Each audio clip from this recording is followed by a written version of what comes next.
A gente vai pregar aqui Gálatas capítulo 1, versículo 15 ao 18, mas antes vamos ler aqui Atos 9, que fala de quando Paulo se converteu, versículo 18. Outro dia eu fiz uma pregação em cima dessa passagem. Imediatamente lhe caíram dos olhos como que umas escamas, e tornou a ver. A seguir levantou-se, foi batizado. Então Paulo foi liberto, foi batizado, e depois de ter se alimentado, sentiu-se fortalecido. Então permaneceu em Damasco alguns dias com os discípulos, e logo, imediatamente, logo depois que ele foi liberto, logo depois que ele foi batizado nas águas, logo depois que ele foi batizado com o Espírito Santo, e logo pregava nas sinagogas a Jesus, afirmando que este é o Filho de Deus.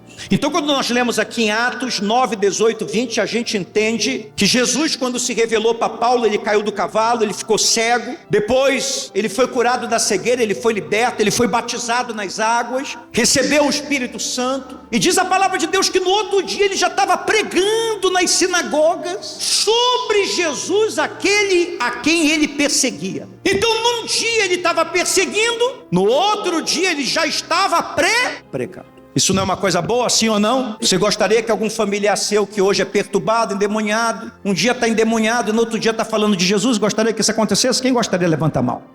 Mas quando a gente vai ler Gálatas capítulo 1, versículo 15, quando você for ler algo na Bíblia, você tem que saber quem escreveu e para quem escreveu. Paulo escreveu Gálatas para os cristãos da Galácia, onde fica hoje a Turquia. Por que ele escreveu para os Gálatas? Porque na Galácia, nessa região, Paulo fundou várias igrejas e pregou o evangelho de Jesus Cristo, amém? Mas depois de um tempo, falsos pastores estavam indo nessas igrejas e estavam confundindo a cabeça das pessoas, dizendo que não bastava aceitar só Jesus, nem os ensinamentos de Jesus, que eles tinham que se circuncidar, que eles tinham que guardar o sábado, que eles tinham que praticar as leis. E Paulo então escreve sobre esses falsos ensinos. Então a gente lê lá em Atos, Paulo um dia está endemoniado, no outro dia ele está pregando a palavra de quem? Mas aqui em Gálatas Paulo diz assim, versículo 15: quando porém que me separou antes de eu nascer. Quer dizer, Paulo está falando de quem? De Jesus. Ele está dizendo assim, olha, quando eu fui chamado, quando eu fui por aquele que me separou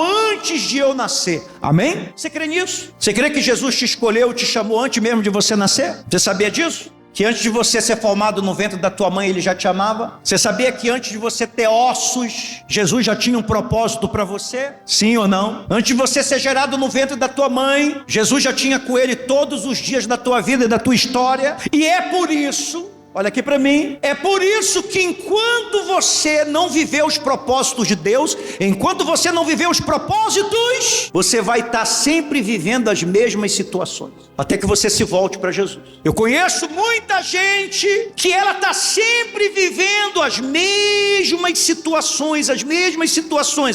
Tem gente que está vivendo assim por muito tempo. Enquanto você não aprender que você tem que estar debaixo da vontade de Deus, dos propósitos de Deus, você vai estar sempre vivendo as mesmas coisas, os velhos problemas. O levanta e cai, o cai e levanta. Paulo diz assim, quando porém é o que me separou antes de eu nascer e me chamou pela sua graça, aprove revelar seu Filho em mim, para que eu pregasse entre os gentios. Gentios quer dizer os que não são judeus. Ele diz assim, olha, eu não consultei carne e sangue, quer dizer, eu não consultei nenhum ser humano, mas eu parti para as regiões da Arábia. Regiões da Arábia é aquele lugar onde fica o Monte Sinai, um dos lugares mais conhecidos da região da Arábia, é o Monte Sinai, onde Deus revelou os 10 mandamentos para Moisés. Paulo diz, não consultei carne nem sangue, mas parti para as regiões da Arábia e voltei outra vez para Damasco. Decorrido 3 anos, decorrido quantos anos? Quantos anos? 3 anos. Subi a Jerusalém para avistar-me, quer dizer, para encontrar-me com Cefas. Quem era Cefas? Cefas era Pedro. Pedro era o nome dele grego, Cefas era o nome dele em aramaico, que era a língua que Jesus falava. Então quando você vê Paulo falando sobre Cefas, na verdade ele está falando sobre Pedro. Então ele diz assim, olha, depois de 3 anos eu subi a Jerusalém para encontrar-me com Cefas, ou com Pedro, e permaneci com ele 15 dias. Então olha aqui para mim, assim que Jesus libertou, salvou e transformou a vida de Paulo, no outro dia ele já estava pregando a palavra de quem? Mas não continuou assim. Lá em Gálatas ele escreve que quando ele foi chamado por Jesus, ele se separou de todo mundo por um período de quantos anos? 3 anos. 3 anos. Porque ele precisava entender o que é que estava acontecendo com a vida dele. A mudança na vida dele foi muito radical. Uma hora ele estava perseguindo algo, no outro dia ele estava pregando sobre aquilo que ele estava perseguindo. E não importa se você é uma pessoa salva, não importa se você é uma pessoa cheia do Espírito Santo, não importa se você tem chamado, se você tem propósito, se você não parar, se você não para procurar e buscar aquilo que Deus tem para você, mesmo você sendo chamado para Deus, você vai viver longe do chamado e da vontade dele. Quando Paulo começou a pregar, houve uma grande confusão, a igreja não aceitava ele, os amigos começaram a perseguir ele. Você sabe que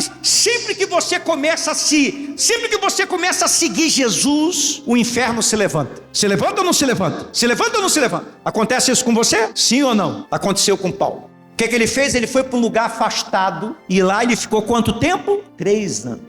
Deixa eu te falar uma coisa, Deus não tem pressa, Deus tem propósito para você. Deus tem propósito. Aí ele diz assim, depois de 3 anos, quantos anos? Eu subi a Jerusalém para me encontrar com Pedro. Ele não foi falar logo com Pedro. Se você ler o próximo versículo, ele fala que ele se encontrou com Tiago, irmão de Jesus também.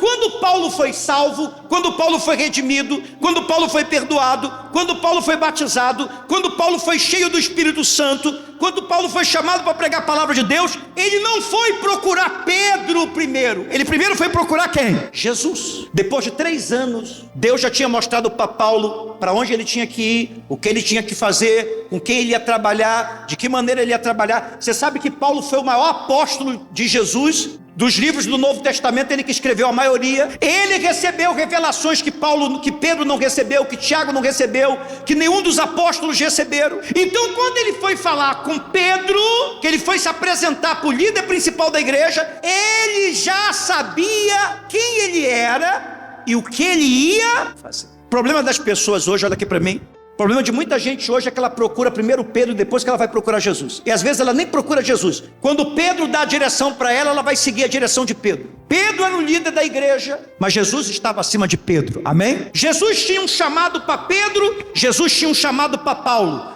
Pedro tinha um limite que Paulo iria ultrapassar, mas Paulo só ia saber isso da boca de quem? De Jesus.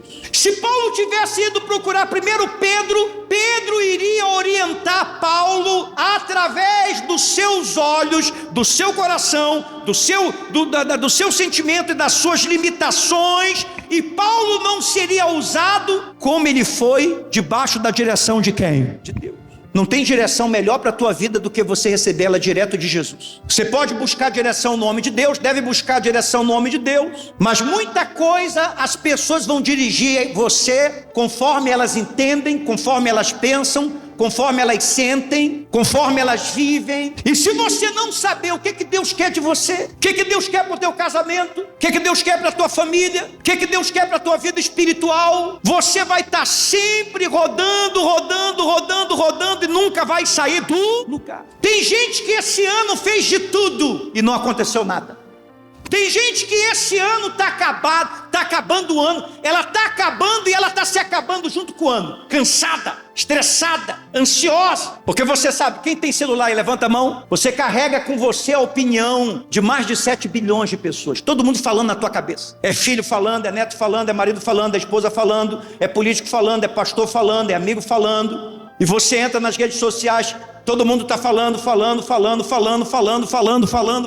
e você faz uma coisa, dá errado, você faz outra coisa, dá errado, você faz outra coisa, dá errado, você faz uma coisa, sabe o que acontece? Enquanto você correr sem a direção de Deus, enquanto você correr sem a direção, você vai estar andando mais rápido para trás. Enquanto você correr sem a direção de Deus, você vai estar andando mais rápido para trás.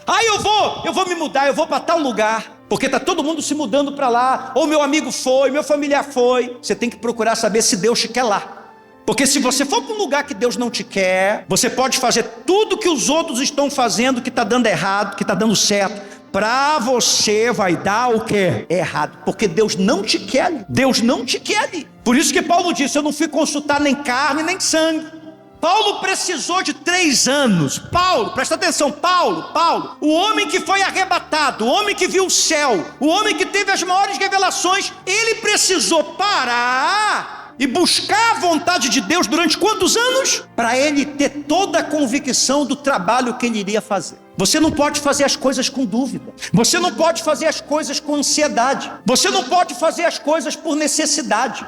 Você tem que fazer as coisas debaixo de uma testificação do Espírito Santo, que aquilo ali que você está fazendo é a vontade de quem? De Deus. Deixa eu te falar uma coisa, posso ser honesto com vocês? Sim ou não?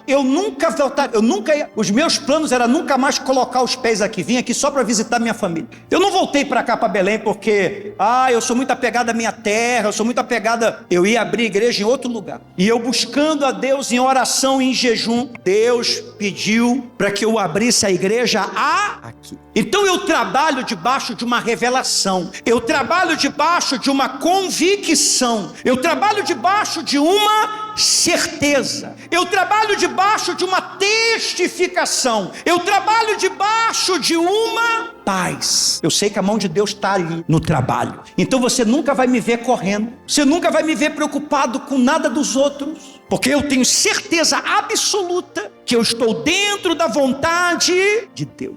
Vai haver lutas, vai haver guerra, luta contra demônios, luta contra pessoas, mas eu sei que no fim tudo vai dar certo. Você tem dúvida? Bispo, eu não tenho essa maturidade espiritual, eu não sei se uma coisa é de Deus, se não é de Deus, como é que eu faço? Eu vou te dar sinais, para você saber que algo é de Deus, seja para a tua vida espiritual, seja para a tua saúde, seja para a tua vida financeira, seja para a tua família, para o teu casamento, seja para o que for. Se você for ler as cartas de Paulo, você vai ver que Paulo sempre foi muito perseguido, muito incompreendido, e foi perseguido não só fora da igreja, mas também dentro da igreja. Mas ele trabalhava debaixo de uma convicção, de uma revelação, porque ele sabia que era aquilo ali o trabalho que Deus tinha mandado ele fazer. Ele não ouviu isso da boca de Pedro. De quem que ele ouviu? De Jesus. Ele precisou de quanto tempo? 3 anos. Não estou dizendo que você vai precisar de 3 anos, mas você precisa de um tempo. Primeiro sinal que algo é de Deus. 7 sinais que algo não é de Deus. Primeiro sinal, falta de paz.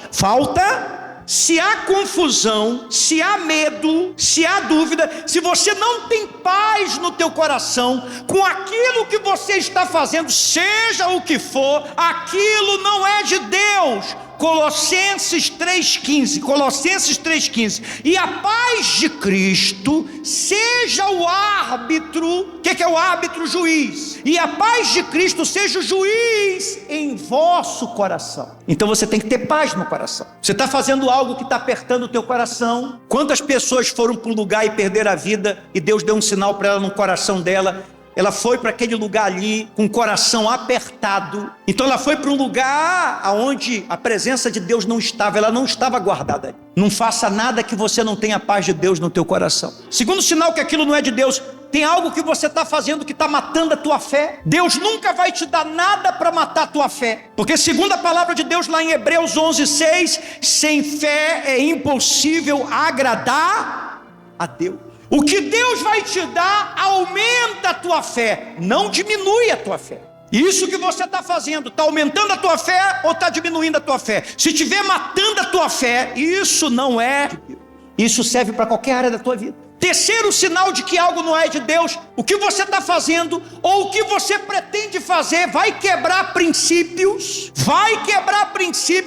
a bênção que vem de Deus nunca vai te pedir o pecado como preço. Você vai precisar mentir, você vai precisar esconder, você vai precisar enganar. O que você está fazendo ou o que você pretende fazer vai quebrar os princípios da palavra de Deus. Então é claro que aquilo ali não é de Deus, porque Deus nunca ia te mandar fazer algo para pecar contra ele. 1 Samuel 15:22, obedecer é melhor do que sacrificar. Para Deus é mais importante aquilo que você é do que aquilo que você faz. Se aquilo que você está fazendo ou pretende fazer vai te afastar das pessoas certas, se o que você está fazendo vai te levar para o mau caminho, para o caminho do pecado, como você saber se um relacionamento é de Deus? Esse relacionamento está te levando para o lugar certo, está te levando para as pessoas certas, ou está te levando para o lugar errado e para as pessoas erradas? Se aquilo que você está fazendo, ou o relacionamento, está te levando para o lugar certo, para as pessoas certas, então é de Deus. Se não está te levando, então não é de... Quinto sinal de que algo não é de Deus: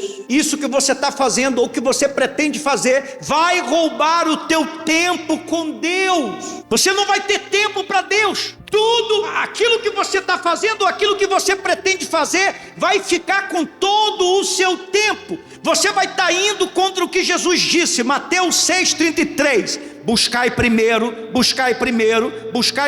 o reino de quem? E a sua justiça. Tudo que ocupa o lugar de Deus, tudo que ocupa o lugar na tua vida vai virar um ídolo. E você sabe que é pecado você ter ídolo. Não existe isso. Ah, bispo, eu estou tão abençoado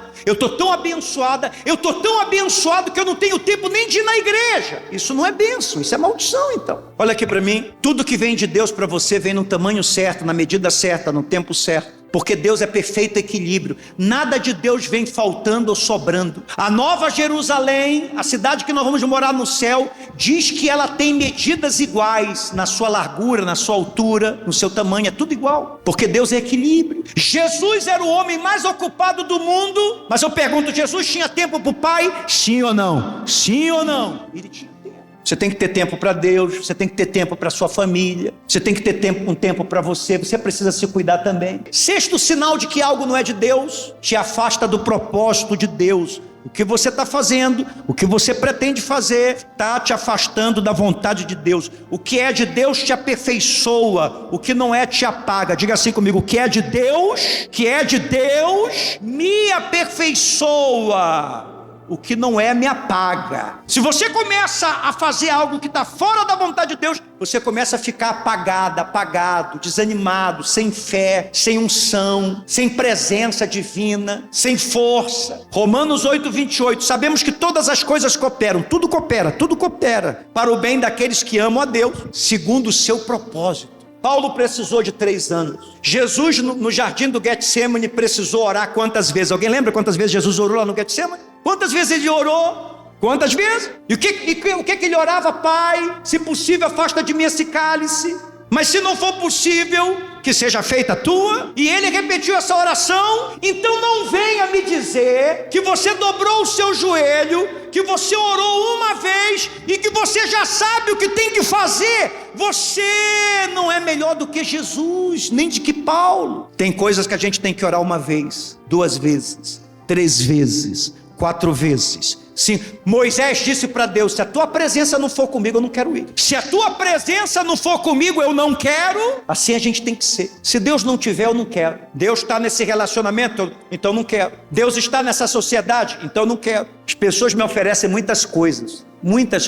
Eu podia estar muito melhor do que eu estou, sabia? Eu podia estar muito melhor do que eu estou. Eu podia estar lá na frente. O que mais as pessoas... Você sabe que hoje se trabalha muito com acelerar. Faça 10 anos em 1 ano. É assim que eles chamam a atenção. Deixa eu te falar uma coisa: sempre que a propaganda é muito alta, é porque o produto não presta. Sempre que a propaganda, sempre que você vê alguém se esforçando muito para parecer uma coisa, é que na verdade não é. Então se trabalha assim: acelere 10 anos, faça 20 anos em 1. Não existe isso. Deus falou para o profeta Abacuque: eu tenho uma visão para você, essa visão vai se cumprir. Agora, caso ela demore, é bom você esperar. Então, quando você tem a revelação do Espírito Santo, de algo de Deus para você, você tem paz, você tem confiança, você tem perseverança para isso, amém? Você tem paciência e as coisas vão se encaixando, em nome de Jesus. Quando Paulo foi conversar com Pedro, Paulo já sabia o que ele tinha que fazer.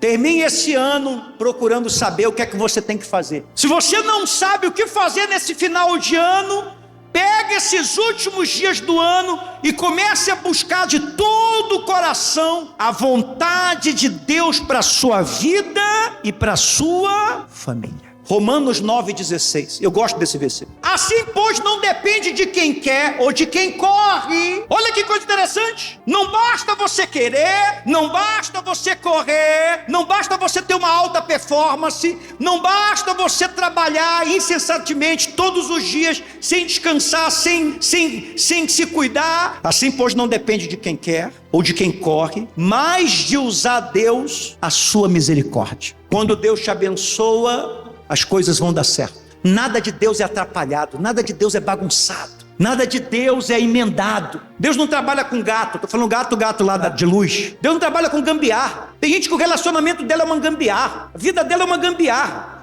Deus, o que Deus tem para você? Deus foi o primeiro alfaiate do mundo. Sabia disso? O alfaiate faz o quê? O que o alfaiate faz? Esse terno que eu estou usando aqui foi um alfaiate que fez para mim. Esse terno aqui é o único no mundo. Sabe por quê? Porque ninguém tem as medidas que eu tenho. Depois que eu comecei a mandar fazer roupa para mim mesmo, eu nunca mais comprei roupa em loja nenhuma. Quem é que manda fazer roupa para você? Antigamente fazia mais. Eu gosto de mandar fazer minhas roupas, porque vem na minha medida, eu não tenho que fazer mais nada. Deus foi o primeiro alfaiate do mundo. Quando Adão e Eva pecou, foi Ele que fez as vestimentas que couberam perfeitamente no corpo de Adão e de Eva. Ou seja, o que Deus tem para você vem no teu tamanho, nem vai ficar folgado demais. Você sabe, se você usar uma roupa folgada demais, fica ridículo. Se você usar uma roupa curta demais, também fica feio. É ou não é verdade? Sim ou não? A gente tem que usar roupa na medida certa. O que Deus tem para você vem na medida, encaixa direitinho. Busque a vontade de Deus. Antes de buscar Pedro, faça como Paulo, busque primeiro quem? Jesus.